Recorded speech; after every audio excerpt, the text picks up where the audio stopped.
जय श्री राम फ्रेंड्स। आज की वीडियो में मैं आपको ओम भूर्भुवः स्वः जो कि हमारा गायत्री मंत्र है उसका अर्थ बताने जा रही हूँ।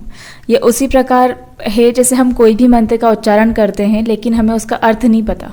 ये ठीक वैसी होता है कि हमें चोट पैर में लगी हो और हम हाथ में मल रहे हो, क्योंकि असल में जब हम मंत्रों का उच्चारण करते हैं तो उच्चारण करने से सिर्फ बोलना ही नहीं, हमारे अंदर की जो इंद्रियां होती है वो भी आपस में वर्क करती है। हमारी जो मनुष्य योनि है उन उच्चारण से हमारी योनियों की आंतरिक शक्ति जो होती है वो आपस में जुड़ती हैं एक दूसरे से।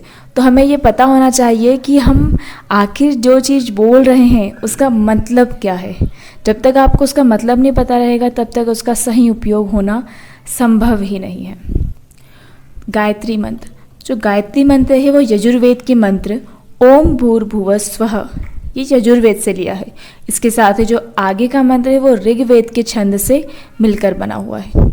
गायत्री मंत्र में तीनों देवता ब्रह्मा, विष्णु और महेश, इन तीनों का ही सार शामिल होता है।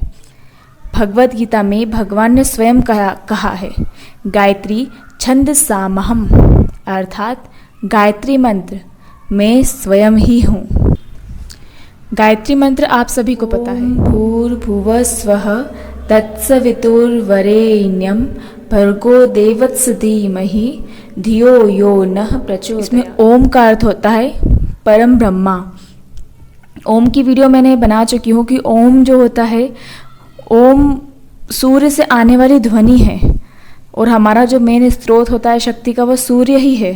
तो ओम जो है वो सूर्य की ध्वनि है, ठीक है। और ओम ही एक ऐसा साउंड है जो गूंगा भी बोल सकता है, क्योंकि उसमें हमारी जीवा का उपयोग नहीं होता है। भू मतलब होता है भूलोक जिसमें हम रह रहे हैं। भुवः मतलब होता है आंतरिक श्लोक। स्वः मतलब होता है स्वर्गलोक।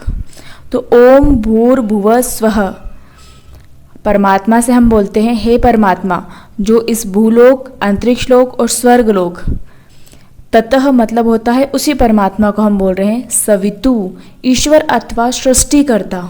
वरेण्यम का अर्थ होता है पूजनीय। भर्गः का मतलब होता है अज्ञान तथा पाप निवारक। देवस्य का अर्थ होता है ज्ञान स्वरूप भगवान। धीमहि का अर्थ होता है हम ध्यान करते हैं। धियो का अर्थ होता है बुद्धि प्रज्ञा। यो का अर्थ होता है जो, और नह का अर्थ होता है हमें।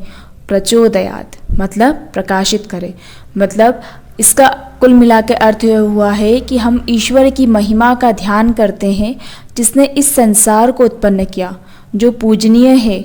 संसार को उत्पन्न किया मतलब हमारे भूलोक को, स्वर्गलोक को, ठीक है। तो जिसने इस संसार को उत्पन्न किया जो पूजनीय है, जो ज्ञान का भंडार है, जो पापों को और अज्ञान को दूर करने वाला है, तो हम उससे प्रार्थना करते हैं कि आप हमारी बुद्धि को प्रकाशमय करने हेतु दिशा निर्देश दें। इसका मतलब ये है जब हम गायत्री मंत्र का जाप करते हैं तो इसका अर्थ ये होता है कि हम भगवान से प्रार्थना करते हैं कि आप हमें शक्ति दें कि हम अपने आंतरिक शक्ति को उपयोग कर सकें। मेरी इसी प्रकार की और वीडियोस को देखने के लिए नीचे दी गई वीडियो पर क्लिक करें। नमस्कार।